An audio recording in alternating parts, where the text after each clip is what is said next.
So I decided to make a chocolate peanut butter bowl today for breakfast. I usually eat some sort of oats every day for breakfast, and I really love the Trader Joe's unsweetened oatmeal. It has ground flax seeds and quinoa in there, and it just tastes, I think, a lot better than regular oatmeal. So what I'm going to mix in is some powdered peanut butter, and this powdered peanut butter actually has some chocolate in there. And so I'm just going to stir that in with the oats, and then I'm going to add a little bit of water. And I'm just going to microwave this for a couple minutes. You can also cook this on the stove top if you don't want to use the microwave. And it's going to come out really nice and fluffy. And so what I'm going to do afterwards is just add in some fresh berries. I'm using raspberries and blueberries along with some cacao nibs in there. And cacao nibs have some really nice health benefits. If you don't want to use raspberries and blueberries, you can also add some bananas or even apples. That would be great. And if you like a little bit more sweetness to the dish, you might want to think about adding some maple syrup and maybe even some agave syrup. I personally just like the taste of it on its own because I'm used to having the plain chocolate taste. But if you like things a little bit sweeter, then you might want to add some maple syrup to this. So I'm just topping off everything with a little bit of almond milk for a little bit of creaminess, and that's it. So for lunch, I decided to make some buffalo jackfruit.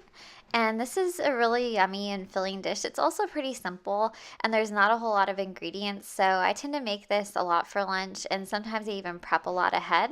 Oh, and there's my cat Quincy. He's trying to say hi to us. So I decided to just shred up the jackfruit with my hands before putting it in the pan. It makes it a lot simpler to actually mix up. It can be a little bit tough if you don't do it that way. So I'm just mixing it up. And as you can see, it looks kind of like pulled pork, which is what jackfruit is known for. And there's no fat in this, so it's pretty healthy. And what I'm going to do is I'm going to saute this with some water. So you don't need to add any sort of oil to cook this in. I tend to add probably about a cup of water when I'm cooking my jackfruit because the water does tend to cook down in the dish. So you want to continue to add water until the jackfruit is really nice and soft. Once the jackfruit is cooked down for a while, we're going to add our buffalo sauce. You can use any kind of buffalo sauce you want, and we're just going to let it cook on low for a little bit while we make our ranch sauce. So just let it sit in there and give it a little bit of a stir, and then we're going to grab our ingredients. So we're going to need some tofu, some nutritional yeast, some lemon juice, and salt, along with some dill, garlic powder, a little bit of onion salt if you have that, and some chives, or you can use some green onions like I'm using. And what we're going to do is we're going to add all of that to a blender. So I'm just using half of the block of tofu along with some water. I'm using about a cup of water inside of my blender. You can adjust this if you want it to be a little bit thicker, a little bit creamier. I'm also adding the lemon juice into there. I probably added about a tablespoon of lemon juice. I'm going to add quite a bit of nutritional yeast. Depending on if you like that flavor, you can add more or less. I probably added about 3 tablespoons in there. And then I'm going to add I'm adding about a teaspoon of salt. And again, you can adjust that to taste.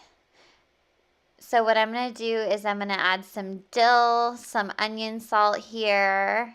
I really like the flavor of the Trader Joe's onion salt. Again, you can skip this if you don't like it, but it does add a nice tang to the dish. I'm adding the garlic powder now. I'm probably adding about a teaspoon of that, and we're going to add quite a bit of dill. I really like the dill flavor in my ranch, so you can adjust that to taste. I'm just cutting some green onions on top. This would be perfect with chives or whatever kind of fresh herbs that you have growing in your garden. Right now it's winter here, so I got this from the store.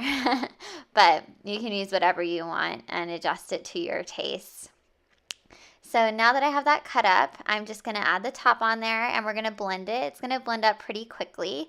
And then you have your ranch sauce. So this came out really well. I love this ranch sauce. It's low fat, no oil, and it tasted amazing. And it actually does stay really well, so you can refrigerate it and keep it for other dishes. And so what I'm doing now is I'm plating my jackfruit that we've let cook for a little bit over some arugula and some brown rice. And then I'm just tossing a little bit of that ranch sauce that we just made on top. And this is so, so good, and it's super filling.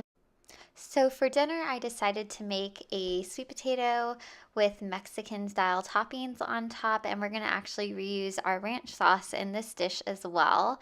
So the first thing I'm gonna do is just cook up some sweet potatoes. I'm piercing them and getting them ready to go in the oven at 425 degrees for around 65 minutes. They're gonna cook up and they're gonna be really soft. You can of course do this ahead of time.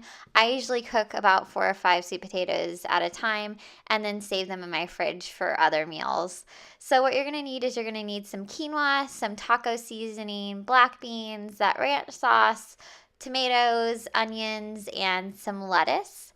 We're gonna cook up our quinoa first. So I'm just getting a half a cup of quinoa, and I'm gonna add around a cup and a half of water to this, and as well as the dry taco seasoning.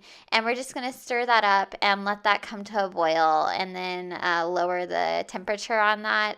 And as well, I'm also adding some salt, and we're going to let that cook for a while until all the water absorbs out of it. I'm using a plate to just cover the top so that it kind of collects all the steam in there and cooks really well. So you'll see it's going to be nice and fluffy when it's ready. So I added the quinoa that I cooked to the top of the sweet potato along with some drained and rinsed black beans. I also diced up two tomatoes to top my sweet potato with, since we're doing it Mexican style. I'm going to add some arugula because I like the spicy taste of the arugula, but you can add iceberg or whatever kind of lettuce you like, even microgreens if you have that available to you. I didn't have any red onions, so I decided to use some of the green onion that we used in our last recipe for lunch, and as well as topping this off with the ranch that we used from our last recipe as well. So you can really transition a lot of your ingredients throughout the day and even throughout the week. There's so many different ways that you can top your sweet potatoes, and for me, they always come out amazing. Thanks so much for watching my video. If you like videos like this, then go ahead and hit the subscribe button because I'll be posting more and more in the future, and I hope to see you back here again. Bye.